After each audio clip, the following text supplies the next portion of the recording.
अहो आपल्या वडिलांचा शब्द पाळण्यासाठी अखंड 14 वर्ष वनवास माझ्या प्रभू रामचंद्रांनी केला.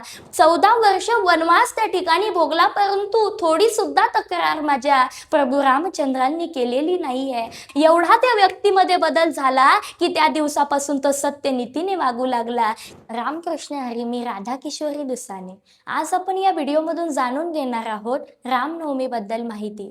तर रामनवमी म्हणजे काय, प्रभू रामचंद्रांनी आपल्या जीवनचर्येतून आपल्याला काय उपदेश केला, रामनवमी म्हणजे काय, प्रभू रामचंद्रांनी आपल्या जीवनचर्यातून आपल्याला काय उपदेश केला आणि रामनवमी आपण कशी साजरी केली पाहिजे, कशी केली नाही पाहिजे, हे आपण आजच्या व्हिडिओमधून जाणून घेणार आहोत. तर प्रभू रामचंद्र आपल्याला त्यांच्या जीवनचर्येतून आपल्याला उपदेश करून सांगताय. प्रभू रामचंद्र आपल्याला त्यांच्या जीवनचर्येतून उपदेश करून सांगताय की आपण वागलं कसं पाहिजे, आपण त्या ठिकाणी जगलं कसं पाहिजे, आपण त्या ठिकाणी वागलं कसं पाहिजे, जगलं कसं पाहिजे आणि आपण आपल्या जीवनामध्ये त्यांचे विचार आत्मसात कसे केले पाहिजे, आपल्याला प्रभू रामचंद्र त्यांच्या जीवनचर्येतून सांगतात. रामनवमी म्हणजे काय, रामनवमी म्हणजे काय तर धर्म, सत्य, कर्तव्य आणि विचार यांचा परिस्पर्श करत असलेले, धर्म, सत्य, कर्तव्य आणि विचार यांचा आदर्श जीवनाला दाखवणारे प्रभू रामचंद्र यांचा जन्मोत्सव म्हणजे रामनवमी आहे. यांचा जन्मोत्सव म्हणजेच रामनवमी आहे. परंतु आपण काय करतो, प्रत्येक सण साजरा करतो, आपण प्रत्येक सण साजरा करतो, परंतु त्या सणाचा अर्थ काय, ते कसे साजरे करतात, त्या सणाचा अर्थ काय, तो सण आपल्याला उपदेश काय करतो, हे मात्र आपण जाणून घेत नाही. बघा ना, आता रामनवमी आली. रामनवमी म्हणजे काय, ती कशी साजरी करावी. बघा, प्रभू रामचंद्र आपल्याला सांगताय, प्रभू रामचंद्र त्यांच्या जीवनचर्येतून आपल्याला सांगतात की आपण जगलं कसं पाहिजे, आपण वागलं कसं पाहिजे, आपण जगलं कसं पाहिजे, आपण वागलं कसं पाहिजे, आपल्याला प्रभू रामचंद्र आपल्याला सांगताय. रामनवमी म्हणजे हा फक्त सण नाही, रामनवमी म्हणजे हा फक्त एक सण नाही, तर रामनवमी म्हणजे आपल्याला आपल्या जीवनामध्ये बदल कसा करता येईल, आपल्याला आपल्या जीवनामध्ये बदल कसा करता येईल, आपण स्वतःला निरीक्षण करून बघितलं पाहिजे. रामनवमी म्हणजे नुसता सण साजरा करायचा नाही, नुसती पूजा करायची नाही, तर रामनवमी म्हणजे प्रभू रामचंद्र आपल्याला सांगतात की आपण जगलं कसं पाहिजे, आपण वागलं कसं पाहिजे. प्रभू रामचंद्रांनी बघा ना, आपल्या वडिलांचा शब्द पाळण्यासाठी अखंड 14 वर्ष वनवास माझ्या प्रभू रामचंद्रांनी केला, परंतु कुठलीच तक्रार केली नाही. बघा ना, साक्षात आई वडिलांचा आदेश पाळण्याकरता त्यांनी 14 वर्षाचा वनवास त्या ठिकाणी केला. 14 वर्षाचा वनवास त्या ठिकाणी केला, राजसिंहासनाचा त्या ठिकाणी त्याग केला, संपूर्ण राज्याचा त्याग केला, परंतु माझ्या प्रभू रामचंद्रांनी कुठलीच तक्रार केली नाही. आणि आपण बघितलं तर आईनं आपल्याला 2 मिनिटं काही काम सांगितलं तर आपण तिच्यावरती चिडून उठतो. बघा, मग मला सांगा, आपण जर का आई वडिलांचा आदर करत नसू तर प्रभू रामचंद्र आपल्याला आशीर्वाद देतील का, तर नाही, प्रभू रामचंद्र आपल्याला आशीर्वाद देणार नाही. बघा, साक्षात आई वडिलांचा शब्द पाळण्याकरता माझ्या प्रभू रामचंद्रांनी 14 वर्षाच्या वनवासाचा स्वीकार केला, परंतु माझे प्रभू रामचंद्र आपल्याला आदर्श म्हणून आपल्याला सांगतात, उपदेश करून सांगतात त्या ठिकाणी की आई वडिलांचा आदर करा.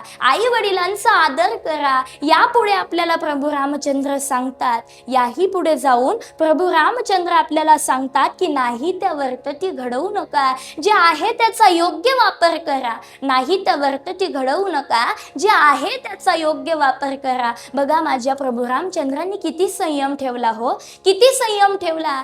अहो 14 वर्ष वनवास माझ्या राजाने भोगला, माझ्या प्रभू रामचंद्रांनी 14 वर्ष वनवास भोगला, परंतु कुठलीच तक्रार केली नाही. आणि आपण मात्र छोट्या छोट्या गोष्टींनी नाराज होतो, आपल्याला मात्र छोट्या छोट्या गोष्टींनी आपल्याला राग येतो. परंतु प्रभू रामचंद्रांनी बघा ना, अहो 14 वर्ष वनवास त्या ठिकाणी भोगला, परंतु थोडी सुद्धा तक्रार माझ्या प्रभू रामचंद्रांनी केलेली नाही आहे, थोडी सुद्धा तक्रार माझ्या प्रभू रामचंद्रांनी केलेली नाही आहे. आणि बघा ना किती संयम होता हो माझ्या रामचंद्रांचा, किती संयम होता. आणि सर्वात महत्त्वाची गोष्ट म्हणजे त्यांचं स्वतःवरती नियंत्रण होतं. सर्वात मोठी गोष्ट म्हणजे त्यांचं स्वतःवरती नियंत्रण होतं, आपल्या रागावरती नियंत्रण होतं. आणि एकीकडे आपल्याकडे बघितलं की आपण छोट्या छोट्या गोष्टींनी भांडणं करतो, थोडं कोणी स्टेटस ठेवलं की आपल्याला लगेच आपण भांडणं करायला लागतो छोट्या छोट्या गोष्टीहून. परंतु माझ्या प्रभू रामचंद्रांनी रागावरती एवढं नियंत्रण ठेवलं की या संपूर्ण विश्वात त्यांचा जय जयकार झाला. बघा ना, आता रावणाकडे बघा, एकीकडे तो रावण खूप महाज्ञानी होता, परंतु त्याचं स्वतःवरती नियंत्रण नव्हतं, स्वतःच्या रागावरती नियंत्रण नव्हतं, अहंकारावरती नियंत्रण होतं. एवढा अहंकार त्याला झाला की शेवटी त्याला नष्ट केल्याशिवाय राहिला नाही. आणि म्हणून माझ्या प्रभू रामचंद्रांनी त्या ठिकाणी मला उपदेश केला, तुम्ही कितीही मोठे ज्ञानी असेल, तुम्ही कितीही मोठे त्या ठिकाणी ज्ञानी असेल, तरी सुद्धा तुम्हाला जर थोडासा सुद्धा अहंकार आला ना, तर तुमची त्या ज्ञानाची काहीही किंमत नाही. बघा ना, माझ्या प्रभू रामचंद्रांना आपल्या जीवनामध्ये आदर्श स्थान ठेवा. प्रभू रामचंद्रांनी वडिलांची किती आज्ञा पाळली. अहो त्यांच्या एका शब्दामुळे ते वनवासाला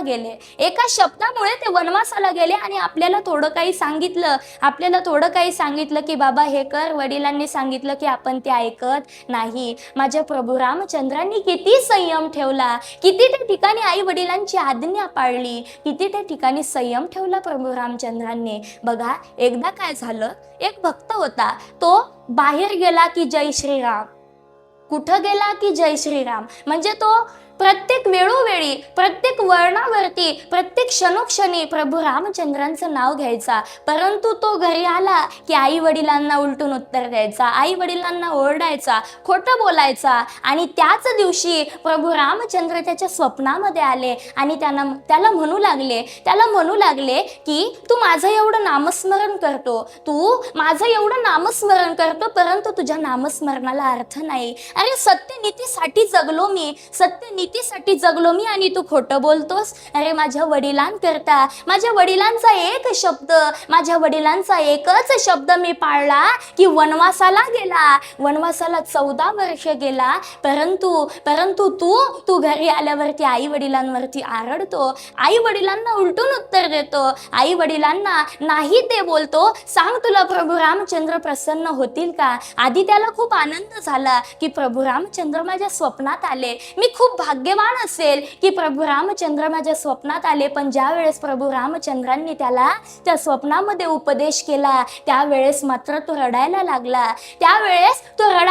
आणि प्रभू रामचंद्रांच्या चरणावरती त्याने मस्तक ठेवलं आणि त्या ठिकाणी संकल्प केला की मी आजपासून प्रभू रामचंद्रांना माझ्या जीवनामध्ये आदर्श स्थान म्हणून ठेवेल. आणि प्रभू रामचंद्र जे करायचे ते मी करेल. आणि त्या दिवशीपासून त्यामध्ये एवढा त्या व्यक्तीमध्ये बदल झाला की त्या दिवसापासून तो सत्यनीतीने वागू लागला. त्या दिवसापासून आई वडिलांचा आदर त्या ठिकाणी करायला लागला, खूप चांगल्या पद्धतीने त्या ठिकाणी राहायला लागला. अरे माझा प्रभू रामचंद्र मंदिरात नाही तर तो तुमच्या आमच्या वागण्यात दिसायला हवा. बघा, तुमच्या आमच्या वागण्यात दिसायला हवा. म्हणून प्रभू रामचंद्रांनी जी आपल्याला शिकवण दिली, प्रभू रामचंद्रांनी आपल्याला सांगितलं की आई वडिलांच्या आज्ञेचं पालन करा, संयम ठेवा. आणि प्रभू रामचंद्रांनी सर्वात मोठा संदेश हा सुद्धा दिला. बघा किती नाती जपली हो माझ्या रामचंद्रांनी. बघा किती नाती जपली. भाऊ, पत्नी, प्रजा, आई वडील सर्वांवरती प्रेम केलं. सर्वांना मात्र भेदभाव न करता त्यांनी सर्वांवरती समभावाने प्रेम केलं. आणि एकीकडे आपण मात्र आपल्या छोट्याशा अहंकारामुळे संपूर्ण नाती तोडतोय. आपण आपल्या छोट्याशा अहंकारामुळे संपूर्ण त्या ठिकाणी नाती तोडतोय. माझ्या प्रभू रामचंद्रांनी अहो सगळ्यांवरती समभावाने प्रेम केलं, सर्वांना जीव लावला. आणि म्हणून प्रभू रामचंद्र आपल्याला सांगतायत की नाती जपा, संयम ठेवा, आई वडिलांचा आदर करा. संयम ठेवा, नाती जपा आणि आई वडिलांचा आदर करा. म्हणून रामनवमी ही फक्त साजरा करण्यासाठी नाहीये. रामनवमी म्हणजे फक्त पूजा करण्यासाठी नाहीये. रामनवमी म्हणजे फक्त पूजा नाही, तर रामनवमी म्हणजे काय, तर प्रभू रामचंद्रांचे विचार आपल्या अंतःकरणामध्ये आत्मसात करायचे. ती म्हणजेच रामनवमी आहे. ती म्हणजेच रामनवमी आहे. राधे राधे.